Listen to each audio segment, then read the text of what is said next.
तो पिछले पार्ट में हमने देखा था कि ली अपने मम्मी पापा के बनाए हुए प्रैक्टिस रूम में प्रैक्टिस करने के लिए आता है। अब आगे ली कहता है इस प्रैक्टिस रूम में सिर्फ मेरे मम्मी पापा और जियांग ही आ सकते हैं।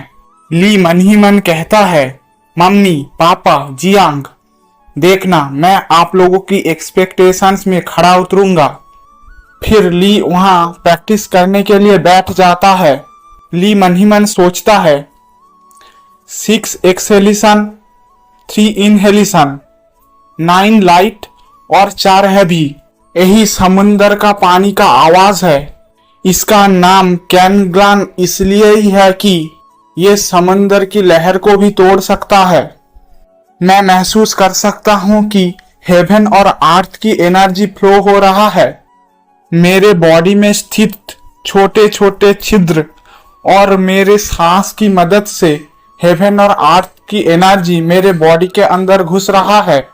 वाटर एनर्जी बहुत ही ज्यादा स्ट्रॉन्ग है, जिसके अंदर थोड़ा सा लाइट एनर्जी भी है। वाटर एनर्जी बहुत ही नरम और गीला है और लाइट एनर्जी बहुत ही ज्यादा प्योर है। दो टाइप के एनर्जी मेरे बॉडी में फ्लो होने के बाद रेजोनेंस पैलेस में वापस आ रहे हैं। वो दो एनर्जी इकट्ठा होके एक ब्लू क्रिस्टल बना रहे हैं। ली उस ब्लू क्रिस्टल को अपने हाथों में लेते हुए कहता है यही है मेरा रेजोनेंस फोर्स। ली कहता है मेरा रेजोनेंस फोर्स लेवल 3 का है। जैसे जैसे वक्त गुजारने लगता है तो लीलुओ के पीठ में थोड़ा सा दर्द होने लगता है। यही साइन है कि लीलुओ आज के प्रैक्टिस के लिमिट तक पहुंच चुका है। अब लीलुओ को अपने प्रैक्टिस को खत्म करना पड़ेगा। ली अपने मन ही मन सोचता है अगले महीने मेरा एग्जाम है, उससे पहले मुझे रेजोनेंस फोर्स की लेवल को बढ़ाना पड़ेगा। होली स्टार कॉलेज में जाना ही मेरा एक लौता गोल है। मुझे ऐसा लगता है कि मैं एक ही हफ्ते में 5 सील रियलम में पहुंच जाऊंगा, लेकिन ये एग्जाम के लिए एनफ नहीं है। ली अंगड़ाई लेते हुए कहता है आज के लिए इतना ही काफी है। तभी वो लाइब्रेरियन ली से कहता है कि यंग मास्टर मिस काई ने मुझे आपको ये कहने के लिए बोला है कि आपने उनको जो जो चीजें मंगाने के लिए बोला था वो सभी चीजें आपके रूम पे भेज दिए गए हैं। ली कहता है ठीक है। ली अपने रूम में बैठे बैठे सोचता है काई उई जियांग के राइट हैंड असिस्टेंट होने के काबिल है। मैंने तो सोचा था वो ये काम काल तक खत्म करेगी। तो यही है 50 स्पिरिचुअल वाटर लाइट्स। एक रेजोनेंस रिफाइनर जिसके पास वाटर रेजोनेंस और लाइटनिंग रेजोनेंस है, सिर्फ वही इसको रिफाइन कर सकता है। डैन पिल की तरह ही ये भी कभी खराब नहीं होता। बहुत सारे लोग अपने कल्टीवेशन में इसे यूज करते हैं। Blue crystal spiritual water grade 4, इसका पावर है 58%। जितना प्योर स्पिरिचुअल वाटर लाइट होगा वो उतना ज्यादा ताकतवर होगा और उसके अंदर इम्प्यूरिटीज भी उतनी ही कम होगी। उसका इफेक्ट भी बहुत ज्यादा होगा। अगर कम समय में कोई बहुत ज्यादा स्पिरिचुअल वाटर लाइट को यूज करे तो उसका इम्प्यूरिटीज उसके रेजोनेंस पैलेस में इकट्ठा होता है और उसके ओपनिंग को ब्लॉक कर देता है। लेकिन लीलुओ तो एम्प्टी रेजोनेंस लेके पैदा हुआ था, इसलिए वो फ्रीली स्पिरिचुअल वाटर लाइट को यूज कर सकता है। ली अपने मन ही मन सोचता है कि मैं सभी के सभी 50 पोर्शंस को अभी ऑब्जर्व करूंगा। मुझे नहीं पता मेरे रेजोनेंस फोर्स को ग्रेड 4 में ले जाने के लिए कितना ज्यादा पोर्शंस लगेंगे। तभी हमको दिखाया जाता है कि सुबह हो गया है। ली पूरे रात भर स्पिरिचुअल वाटर लाइट को ऑब्जर्व कर रहा था। उसने आधा स्पिरिचुअल वाटर लाइट को ऑब्जर्व कर लिया है। उसका रेजोनेंस फोर्स पावरफुल हो गया है, लेकिन अगर वो इसी तरह लेवल 5 में पहुंचना चाहे तो कम से कम उसे 100 पोर्शंस लगेंगे। ऐसे करके लेवल 4 से लेवल 5 तक पहुंचने के लिए उसे 2 लाख गोल्ड बार्स लगेंगे। ऐसे करके लेवल 5 से लेवल 6 तक जाने के लिए उसे कम से कम 1 मिलियन गोल्ड बार्स लगेंगे। लेवल 6 से लेवल 7 तक जाने के लिए कुछ मिलियन गोल्ड बार्स लगेंगे, लेकिन पूरा का पूरा लियोलान हाउस साल में कुछ ही मिलियन गोल्ड बार्स ही अर्न करता है। मुझे लगता है ये आर्टिफिशियल रेजोनेंस एक गहरा खाई है जिसको फुलफिल करना लियोलान हाउस के बस की बात नहीं है।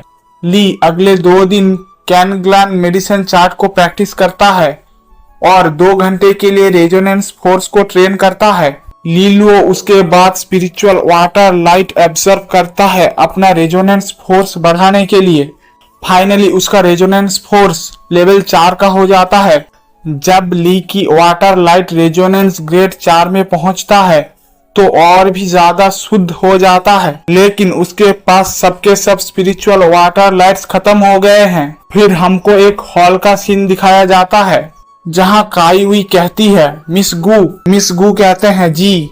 काईवी कहती है मैं देख रहा हूं कि लियोलान हाउस की तियानसु प्रदेश की इनकम बहुत ज्यादा घट गया है। मिस्टर गू कहते हैं तियानसु प्रदेश में लियोलान हाउस की 9 स्टोर, 18 माइंस और बहुत सारे फार्मेसीज की दुकानें हैं। इस साल 3 हाउसेस तियानसु प्रदेश की सब बाजारों को सीज करके बैठे हैं। काईवी कहती है जो भी अनप्रॉफिटेबल बिजनेस है उन सब को बंद कर दो। अभी लियोलान हाउस स्टेबल नहीं है, जब ये स्टेबल होगा तब हम उन दुकानों को फिर से खोलेंगे। मिस्टर गू कहते हैं ठीक है।